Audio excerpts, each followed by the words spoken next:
want to make case no. They say and if I be say AG I said or he is too slow. The Attorney General is no slow. And Chairman Wontumi no. Once Chairman Wontumi na nkasa e chi no. Like Chairman Wontumi ba so why di. Yeah. Chairman Wontumi out go in the way. Because na moti abonten na mo manya sika ni bi ani no. Mo na mo ye dede. Chairman Wontumi they didn't just get up one day say e kwa kwache Chairman Wontumi o. First thing Chairman Wontumi ye di kan frɛ no. E wo phone so e ka kire ne say Chairman Wontumi abai free power ye who say government cars Iyoko had invited but enutina na lawyer na ka say ono no throw back to Iyoko but Ankodru later na Ankodru if you are a lawyer you can't tell me say you don't know the email to Iyoko what you say tina che say letter no throw return your back say you can't say Wontumi yare but later no so Ankodru ho Ankodru Iyoko office Ankodru Iyoko so no kasa jitu mu say later na medru ho you can't tell me say go see because this government is ready to recover every single penny obiedi. But it seems say as a AG since yeah. AG is slow. AG was a deputy AG before. Okay. AG has been in that place before as a deputy. And now that the time no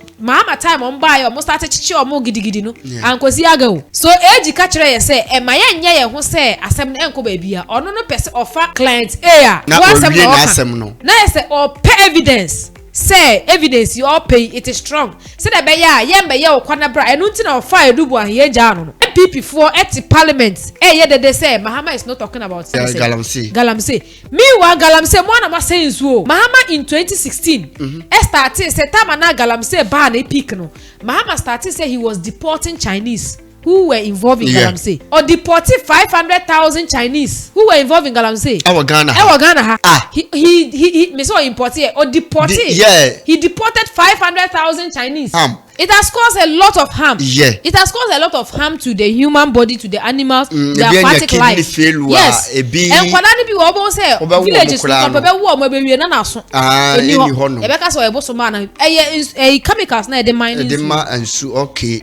And then since this we've taken over or my way one and one and young men and women ekoye demonstration stop Galamsey now ye chi go tumu e chi akwala 8 years and you people in parliament are trying to tell me say the president of the day Joma or the anti Galamsey to abantena no he's not doing anything.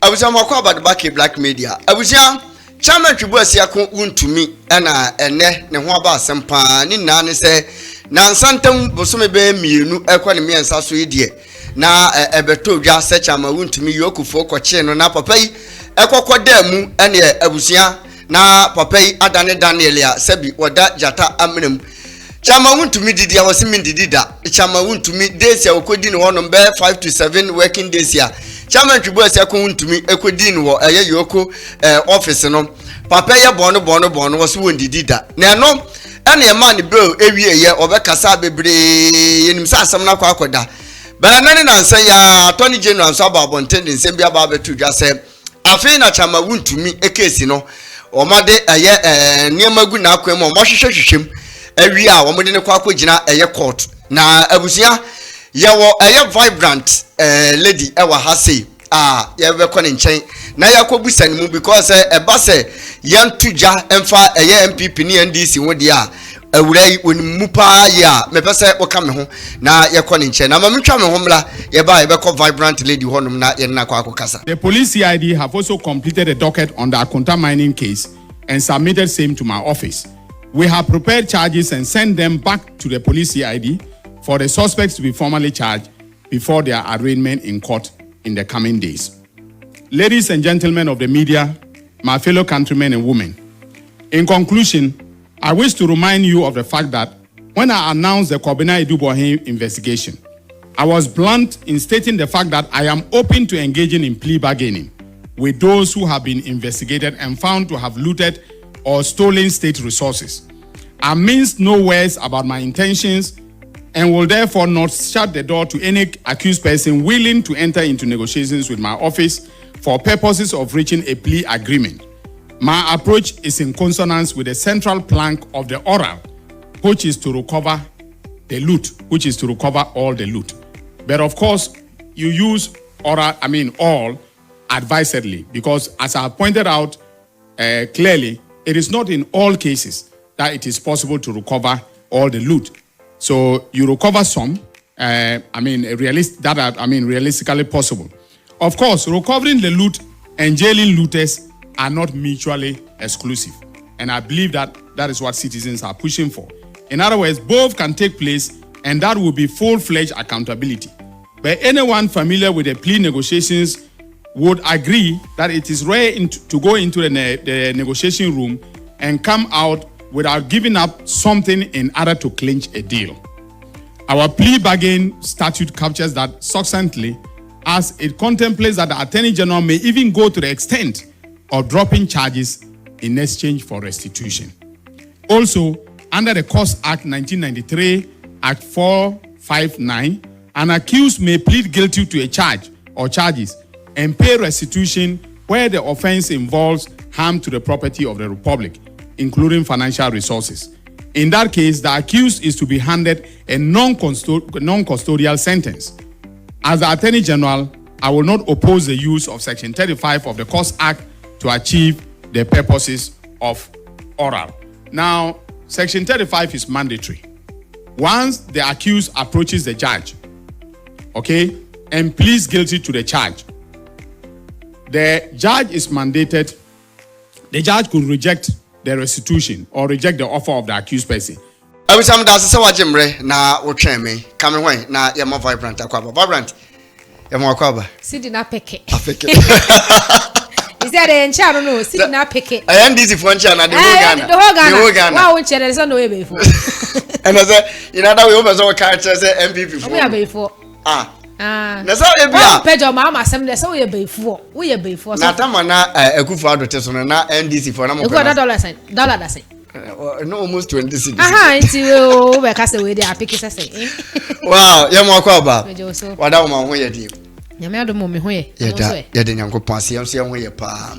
Ray, a tiawa, and common here, Baby Chama Wontumi, like a crepe, we say a year AG.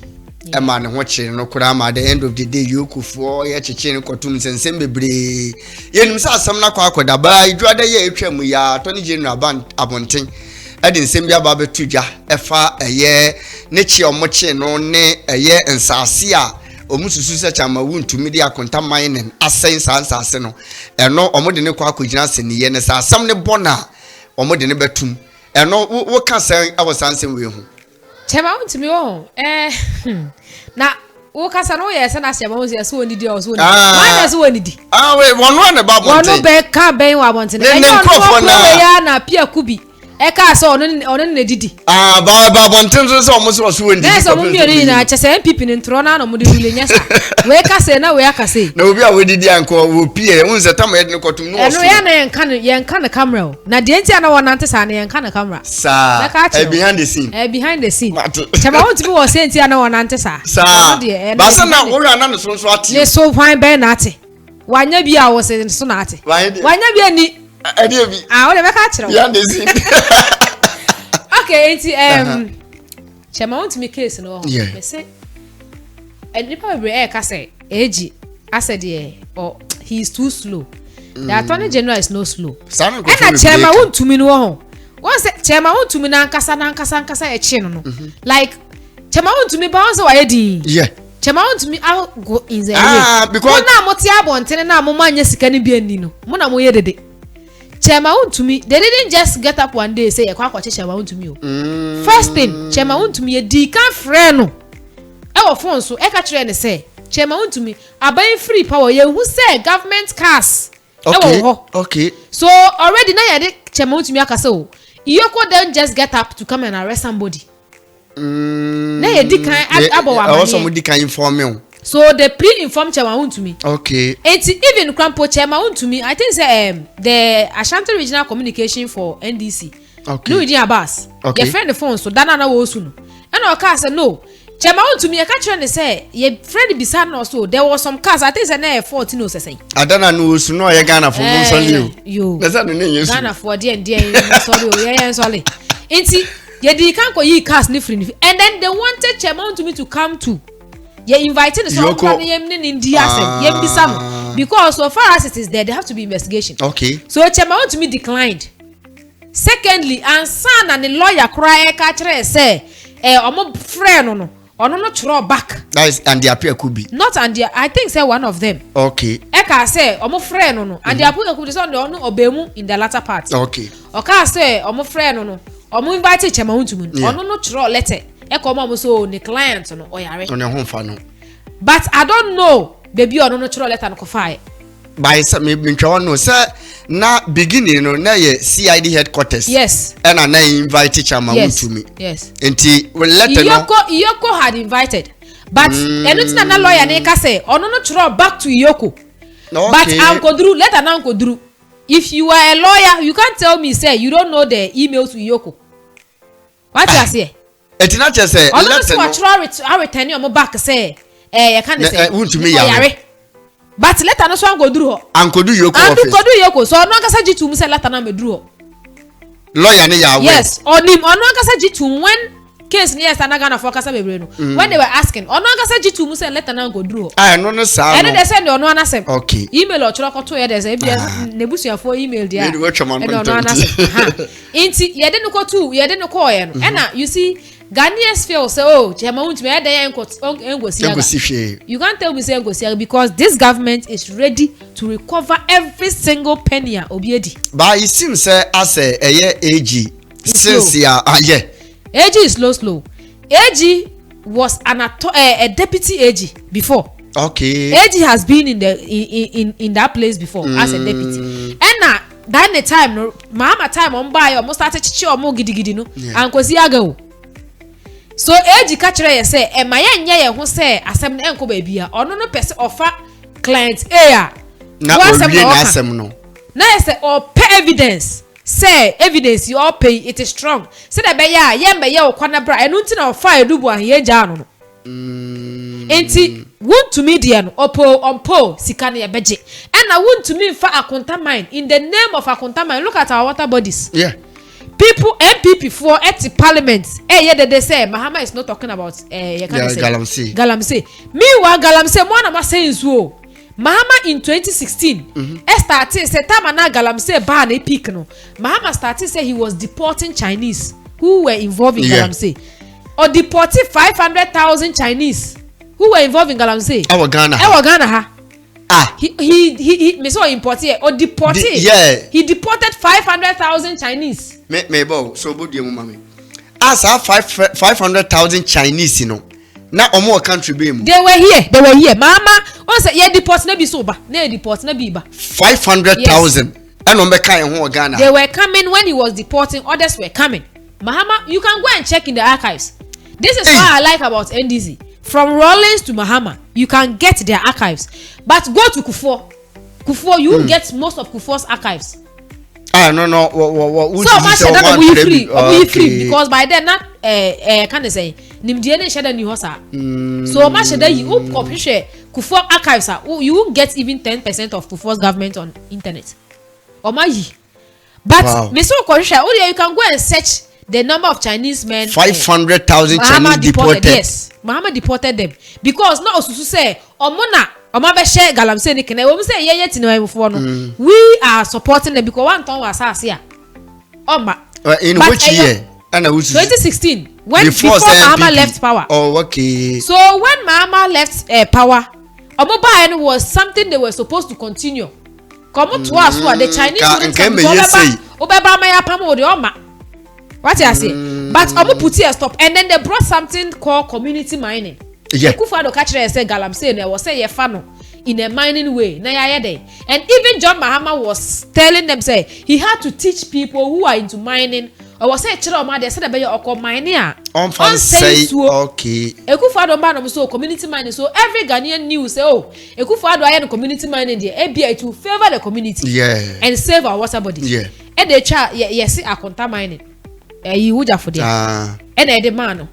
Akonta mine asas na we chama on. No akonta mine any chance as ni be my rent. Chema Wontumi. Was asana ye asas na dey about say fire community mining. Person no be bia no. Ono no ba wo ba no. No dey ama wa trust maybe dey ama say wo dey mine say. But every week we have a jene kakre wo. So you think doing this no. You are protecting the water bodies. Not just say me twa one no vibrant. based on your work no na enya kwanta mine na nkasa say Wontumi company no na edi machine say ba wo ma twama wo mu ono akasa yes ono so ye na ono so san twama rent okay what I say okay so you do insu e wa santimemu na nya Wontumi na san so no insu e wa santimemu. It was a time I saw obedi dance say edrumre bi ukopie wo pipe I was say insu okita na insu na ba insu fin emra na e kan say ya ewura otufo ekọ ayi bebi ase okọ ayi is it uncle bra na pra who said that insu ni tete esi one more time and then you never get the president like prioritizing illegal mining so person man ko Ekufado what was the measures Ekufado take here omuka kire say omuye anti illegal mining de ekosi akosi aga and you people have been in power 8 years and you expect the government of the day who is ready to reclaim the water, who is ready to make the wrongdoers face accountability. You are telling me say the Attorney General is wrong. And then Wontumi me say I won't jam because afei na Attorney General ne prof we no kire ne say afei and na yoko we investigation because che no was not a friend na one man no. Eno won chie na ye no because if persuasion fails force must be applied. Ya fro say bra na investigation na so ma ye becho ba say no so yare eno wo letter na wo say an koduru no before aka say no mo yale ye che Kennedy 2012 Kennedy so yare ye kan say me ya wakunfi ye che no so ne chwaba na ono de say no yare ampa wanya me ya kunfi ono no yale all this can no yale ye che de no yare say yare de akwa we sofu mo sofu me se mo de mo jana mane na mo ken ofrata enti the clergy Wontumi ye bi na mo nche no ya winu say mi twa no me je olumba film ya ana me obi ase ne comment ye say enka lumba be wodie enka ken ofrata mo me I will not pray for ken ofrata wo no wo na kwaji scan wa hey Dabi ya ji esika ni wiya no wawu na sa ne tam so nko ade obeko e beka che me dabi amekwa mekom ko na Ekufado ken ofrata bamti e na ba ko no de asa atwene so no ayi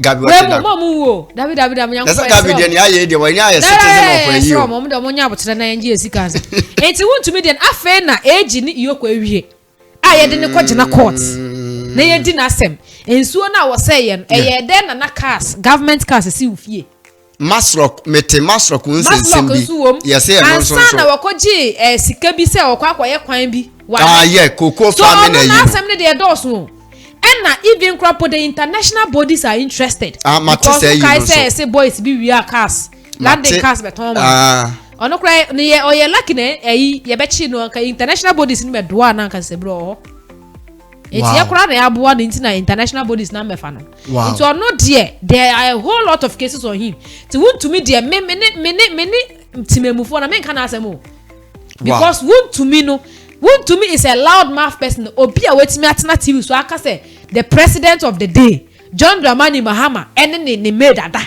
Are you okay? Are you normal?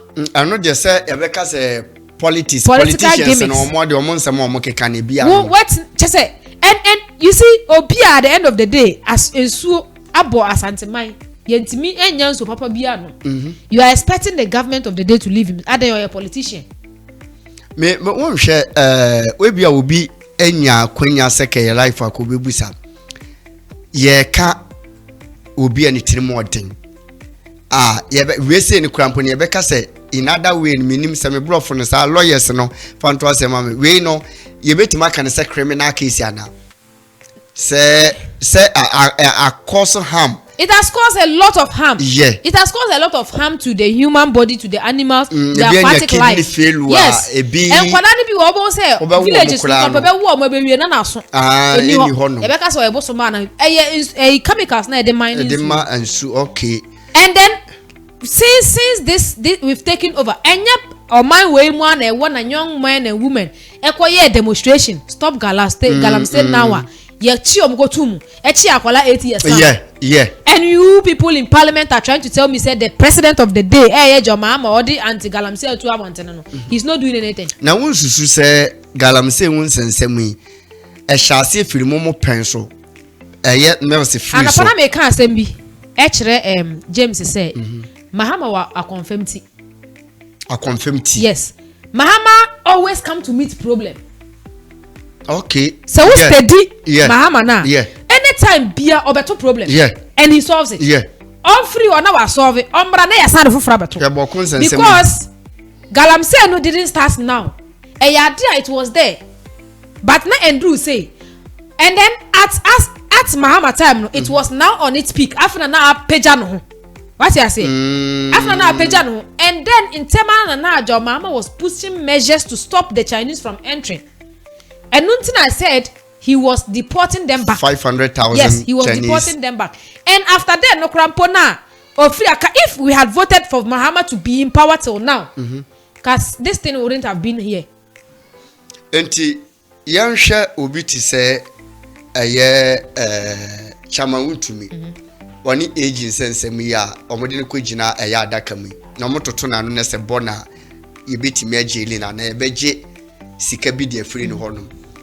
Ne yanhwe obi ti say medi betwam kekew me just one word na afiro ene agrada. Ensensem sankrofo mienu we sei. Wo bua wo mu say bi a wo ye judge. Ene wo bua wo mu say ne ama agrada 15 years. Ye say wa defrauding krofo bi. Na ye hwe ne eye Wontumi ensonso eji ene ne nsankaye ne Ghana fo ne bi kurampo nim say watimi aye ade ekum nipa based on eye chemicals omode ye mining ene ebia niema bi akokoso no say wo ye judge ene ebia wugina eye asem we say so wo bua say nipa mienu we say ya ya ma grade 15 years eye chama Wontumi obema ne say They say courts we don't prejudice something because chama Wontumi anyam bua ne for. Okay. But agrada na ebua ne for. You see agrada then it is not a state. Anya state issue like a obini individuals on the court. Okay. Anka a state at the end of the day say kaye jail no it could be say a state asema we can decide not to jail her. But the loss now our course we will take a jene japade which is equivalent to the amount No. Now they are state. Nye jano. Oh, they can decide to leave her. After so much. Yes, they can decide because what will she do again? Ubetimi decide say obeje. And ubetimi decide say obeje wi asan jail no. Because the moment now, what don't start to nyoma so na jail no okoba wa be yusu. You understand? That is why I saw a comment yesterday say it seems like the AG is not interested in jailing them. Me per se, I'm not interested in jailing them. Especially the interest Wontumi. is to take whatever they've nyoma say no. Now when you share say so mu jaili wo mu je ne wo kanye o. Wo mu ji Wontumi ne ma ne free ne nsema. We a politician. Eye da ya aban ko aban ba. Activate a surveillance on you. That is when there will be a surveillance on you because them say oh yeah ebesaje. So there will be a surveillance on you. Why can you won't do it? Wajine japade nyina ne ho kire no no. That is when like me find this obesachire or what I don't know how to call it, but there will be a surveillance on you. Na Ghana politicians sane wo kan yo. Wo susu so mo wadwen sachira. Say oni adwen sachira say wa problem. Yes aba na sachira so obesan dem. Because me susu say media. If you jail the person if like o jailing no kra na obesan. Na ade no mo nje ne ma no. No. Na mo san jailing no. That is also there. It depends on your case. It depends on how guilty you are. What you say? Because AJB ne press conference we can say so omoye investigation on you ewie na say ehwe na say sika na ye wo say wo de breast state no if they want to recover that loot na say sa sika ni ho ye hwe japade a wo di sika na ye then they will take it equivalent to the amount then they can now jail you after that but first priority is to take whatever you've stolen. That is why the operation recover all loot they didn't say to jail. Operation recover all loot. We'll recover all the loot, then we'll jail you there. Na yenhwe bibi ti say unsusu say ade ya moye ebeyensen na hwade bia mo hweb esebidi ato wonom because empanifo se ne neburu ba kane no wona de ayemonwono ebae NDC for mo baaye before se mo baaye no mo after se mo baaye no MPP for nso baaye minimum hwe kola meka se menka hwe kola no yenim se obi ti se Woyomi under the government of a year NDC John Dramani Mahama ne late president Radifani Kransie Mills penso na Woyomi sika ya fefefe mu a Akufo Addo baaye wanka wo hwe ye kiki ko mo ye nyina no na asam ne da ho abesi ne ye hunu wo hwe ba mo de mo ba power no ye mo NDC for mo ba power no mo de ba bia sika na fa no mo pe kwan bia so se mo beje ba wo mo so baaye no ma anye santi mu nsusu sa de na mo ye no mo kwa o mo de bibedi mu. No, that is why Mahama said this should set a precedence.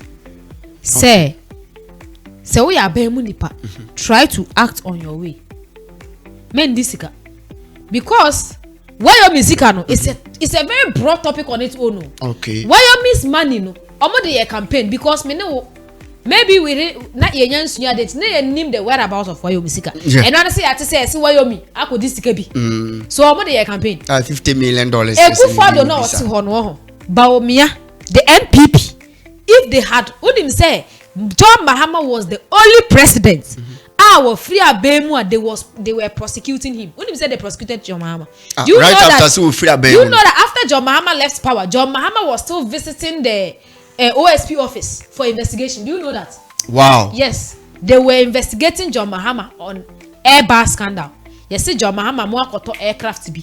Yeah. Yes. Yeah. John Mahama was visiting, and the day the OSP came to say he want to set the record right that John Mahama is not or has not been mentioned and as anything any the Airbus scandal no. John Mahama said and no na who say na John Mahama na an investigation. John Mahama na the Pia OSP invited John Mahama. I want office And he goes. John Mahama John Mahama actually say even John Mahama came on air. I think say one of this is it TV3 Eko interview no say or no. If they want his bank statement, he can publish his bank statement. Mahama. John Mahama is the only president who doesn't save outside Ghana. The savings in our mind we Ghana with. He doesn't save outside. How do you know all he this said information? It, and he even told them if they want, he can give them his bank statement. Now, what say or no? Yes, the president who was saving in Ghana. Now, how do you know say be Nanado so yes sir? Why? Nanado, we see every corruption standard. PDF Nanado di wo ho. Ejapade Nanado di wo ho. What think of all the scandals? Nanado is there. Wow. Trailer in Manila. Do you know about that? Trailer in Manila. It's a very broad topic. But Nanado is there. Adie bia ye corruption wo krom ha. Na Gabi Ochidako di wo bank wo. Nanado is there. So you can't tell me Nanado is a genuine man. Me da say. Ona na chire omo. Me da say. Ewudia aha go see ke black media. Ye di nkomo kakra. Ye di asem ne beba wie enti. Meko vibrant wo na makogina asem a etwato concerning chairman Twibu Asiakun Wontumi a eji aba bonten adwade ye atwam se afei eno mode ne kwa akogina asem ne ye open information bi wonya information ni na awie enti afei eno de chairman Twibu Asiakun Wontumi kogina asem ne ye na wakototo na no na se bona ene wono enenim ne wode ne befa eno nkomo ene eguso a yedi vibrant what do I know some ebitwato me say Ghanaians they bia me ka say Ghana for yensua de me no hie bia ta kan sa asem say one sua de na politicians do begimi o me ka say obi wo honum wadi Wontumi asem echi san wadidi eji atem san oto ho onim say akonta man sa na orente woti ho onim say akonta man na sensu oti ho onim say Wontumi edi kan friend phone so oti ho onim say sa Wontumi wo honum no ye ka ne say insase wakwaji contract wanye wakwaji sika so kodu eburo wanye oti ho no no onim se saa Wontumi wo hoi nyoma bebre na waye ono ane se Wontumi na aye den ya che na enti wo mami ya na wonenam ho na ya nja Wontumi ade ende se sebre she doesn't know anything or ho na ya be friend say kwa demonstration if you don't learn me say you Wontumi kan kire me say Wontumi de ye nya no if you don't learn na obeka say Wontumi asem enkosi aga Wontumi case no the Attorney General is very interested because we cause financial loss to the state we cause we destroy human life okay enya asem na yen kan nya se Ghana fo na se bi ensua de a anka kasongo 99 afenyo market anka on sole en pamane nkrofo na mudi na chi wa parliament ne metana yoko ko usua de na ko yes ana ka chese masa Wontumi asey asase obesore akode na niwu akọ oka kire so obetena ho no kotum se yi Wontumi ana ebo 8 na omu nyina akọ ye awusia me da say I black media vibrant and ye kote ne nka no me say afna we so de afna we de wa wota follow ke black bia no Wontumi say e ba se obi asua de a we yen jandam sem eto nchen ye ka so bi in fat sometimes no krampo ka se woni ne discussion afa topic bi ho a na wo fle no phone so na wenim anything about it obeka kire say ebia ma memle na me ye me research emfa wansana me ba tena se ne makasa egusi ke black media so subscribe we abomodin so be subscribe like comment na emia notification bell no so efa emame makrawo